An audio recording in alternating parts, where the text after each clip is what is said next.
Voy a darle el testimonio, pero quiero primero hacer una introducción para entonces llevarlo a lo que es el testimonio y lo que me sucedió durante el transcurso de los últimos 4 meses. Y se llama Cuidando el Templo de Dios y Recibiendo el Consuelo de Él. Estos son 2 temas en uno, pero ellos se van a entrelazar mientras vaya hablando. Cómo es que cuidamos el templo de Dios y a la misma vez podemos recibir consuelo de ese mismo Dios. Así que vamos a Corintios 1:3-16. Corintios 1:3-16. Corintios 1:3-16 comienza con una pregunta. 1 Corintios 3:16. Primera de Corintios 3:16. Y comienza con una pregunta.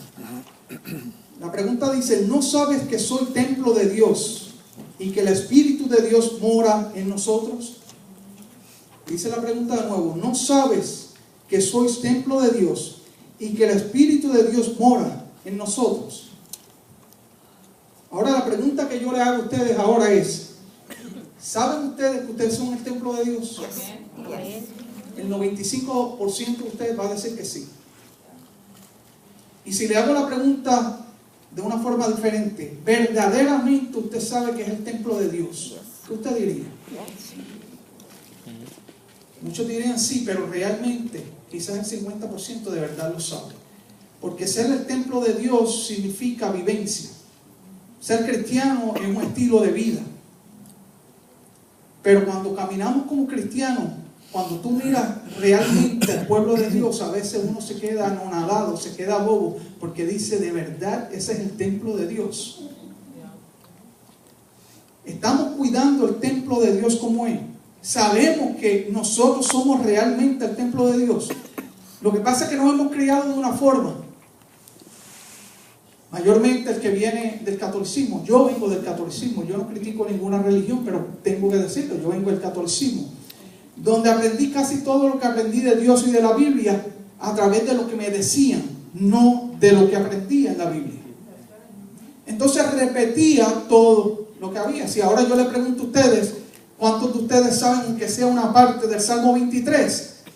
Todo el mundo sabe que sea una oración, aunque sea la primera, porque hoy a mi pastor nada me faltará, y la recitamos, porque lo que hacemos es recitarla. Del mismo modo, hacemos esa pregunta y la recitamos y lo decimos por ahí: yo soy el templo de Dios, yo soy el templo de Dios, pero lo que tú haces y cómo te dirige es completamente diferente. Ahora yo te pregunto, esta mañana cuando se levantaron y salieron de sus casas, con la primera persona que se tropezaron, quizás con el jefe, o quizás como Linda, que va a la escuela, ella es consejera en la escuela, se tropezó con un niño que no respeta ni a la mamá que lo parió, por decirlo. ¿Cómo tú actúas? Le pregunto mucho y personas me dicen: hoy el jefe me dañó el día, estuve completamente dañado el día. Ahora te pregunto, ¿quién te está influenciando a ti? Si tú dices ser el templo de Dios, se supone que la única influencia que tú tengas sea la de Dios. Pero si el jefe te dañó el día entero, yo dudo que entonces la influencia tuya sea la de Dios. Es la del jefe o es la del estudiante. Si tú eres el templo de Dios, Pastor Jorge, ven aquí.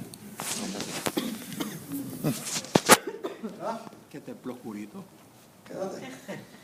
Cuando tú eres el templo de Dios, Dios va a poner en ti un shield, un escudo. Y no importa lo que pase alrededor de Hershey, Él está protegido por ese escudo. Amén. Porque la influencia de Él es de Dios. Pero aquel que la influencia de Dios no es de Dios, o proviene de Él, con lo que dijo el pastor ahí, se enojó. Y ya esta prédica que yo estoy haciendo aquí no sirve. Porque está pensando ahora en las hojitas que el pastor habló. Eso es así. Es así. El ser humano, la mente del ser humano es así. Más sin embargo, puede ser que alguien se enoje con las hojitas, pero en 5 minutos, en 10 minutos, ok, olvídate, pasó, ya pasó. Porque a pesar, somos humanos y de vez en cuando nos vamos a molestar por algo, pero el que tiene la unción de Dios y el templo de Dios donde habita Dios, cuando está aquí, Tú te puedes enojar, pero en un par de minutos se va todo, ya se te olvidó lo que pasó. Así que hágase por los últimos, vamos a darle 5 segundos, piense qué sucedió esta mañana con la primera persona que usted se tropezó. Y dése cuenta en verdad si esa persona tuvo una influencia en usted o no. O cómo la tuvo, cómo fue esa influencia. Así que, 1 Corintios comienza así, con esa pregunta. ¿Sabéis ustedes que son el templo de Dios? Ahora, la segunda parte de este verso es bien interesante y bien retadora. Y si de verdad usted la lee como se debe leer, muchos de ustedes van a decir, yo dejo de ser cristiano mejor y me voy para casa. Porque es retante. Dice, si alguno destruyera el templo de Dios, Dios le destruirá a él, porque el templo de Dios, el cual sois vosotros, santo es. Pero mira lo que dice, si alguien destruyera el templo, ¿qué sucede? Será destruido. Eso es fuerte. Así que esto de ser cristiano es serio. Esto de ser cristiano no es venir y hacer de este estilo de vida una rutina. Que más tarde lo voy a explicar, que eso me sucedió a mí. Hacemos una rutina tan grande de la iglesia que muchos de nosotros llevan aquí 5 o 6 años y se sientan en la misma silla, se han sentado en la silla por los 5 o 6 años, y si cuando vienen esa silla está cogida, hasta se enojan. Ay, háblame Jehová. Sí, la misma silla. Porque, como dijo el pastor ahorita, el ser humano es bien fácil de crear un hábito. Entonces hacemos una rutina. Y esa rutina ya es todos los domingos lo mismo, y lo mismo, y lo mismo. Hasta que llegamos al punto donde realmente estamos aquí por la rutina y no por Dios.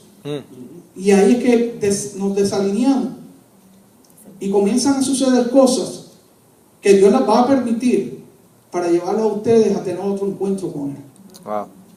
Y eso me sucedió a mí. Después de 10 años aquí, cumplí en octubre 10 años, tuve que tener un reencuentro de nuevo con Él. Porque yo creía que estaba haciendo todo aquí. Es decir, uno de los defectos que yo tengo, y estaba hablando el pastor hace poco con él, yo no me gusta delegar. Yo soy del que creo, del puertorriqueño que cree que si lo hago yo queda mejor. Porque si mando a otros, usualmente fallan, pero yo prefiero hacerlo. Pero hay momentos que hay que delegar. Y yo tenía en este edificio, la administración del edificio como tal, si se dañaba algo, yo estaba aquí toda la semana, hacía de todo, me trepaba en el ceiling, hacía de todo, no paraba, sin pensar que en realidad estaba yo conectado con Dios, estaba conectado con las 4 paredes, pero me estaba desconectando de Dios. Venía y quería que todo estuviera perfecto. Si veía algo que no lucía bien, lo criticaba. Y no está mal en eso, en hacer una crítica. El problema es si me concentraba más en la crítica que en Dios. Y eso nos pasa a todos.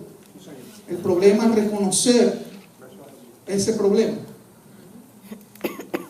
Así que lo llevo a Hebreos 17:24. Dice, el Dios que hizo el mundo y todas las cosas que en él hay, siendo Señor del cielo y de la tierra, no habita en templos hechos por manos humanas.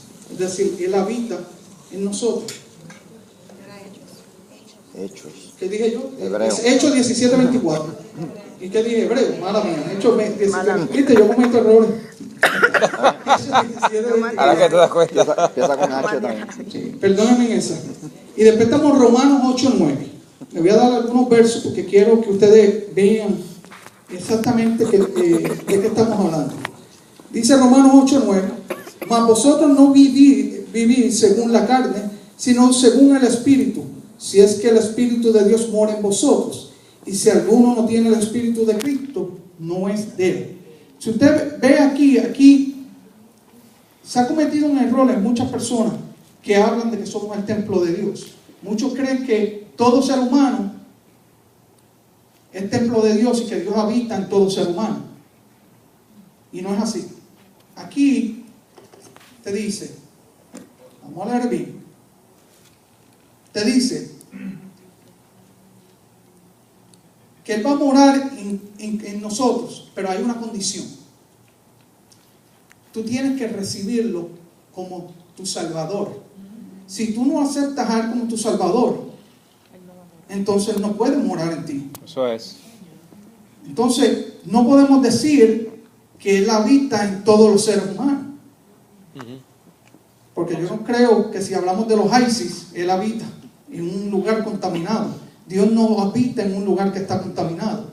Por eso es que nosotros no podemos contaminarnos.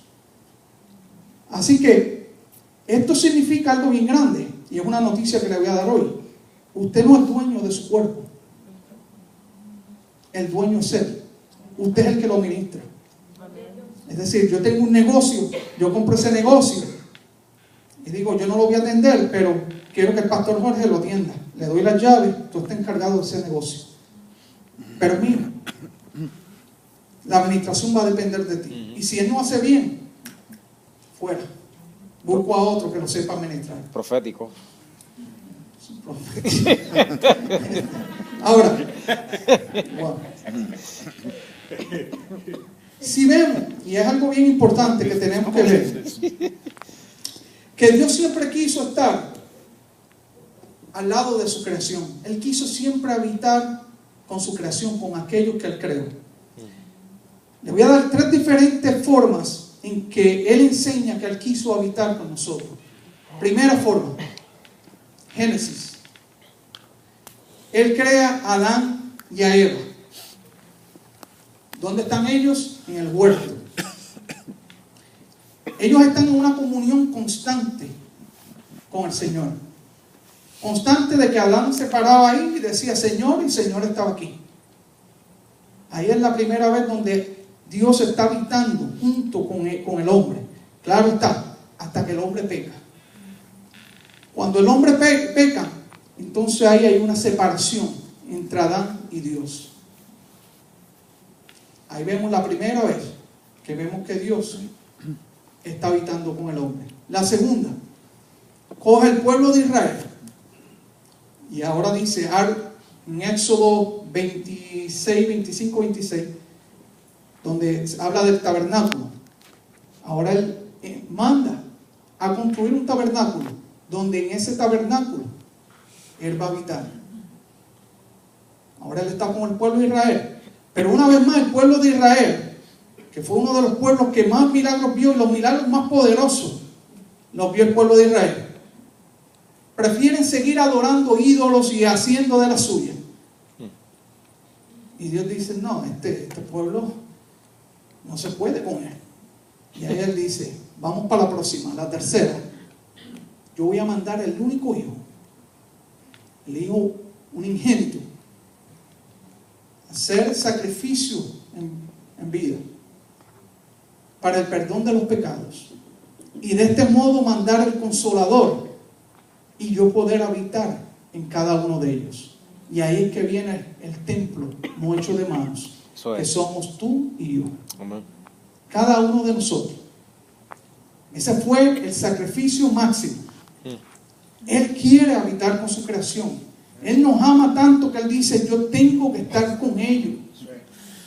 Y no importa las veces que ellos caigan, no importa los errores que ellos cometan, yo quiero estar con ellos. Eso es. Ese es nuestro Dios. Ahora, ¿estamos honrando a ese Dios como debemos? ¿O simplemente somos cristianos?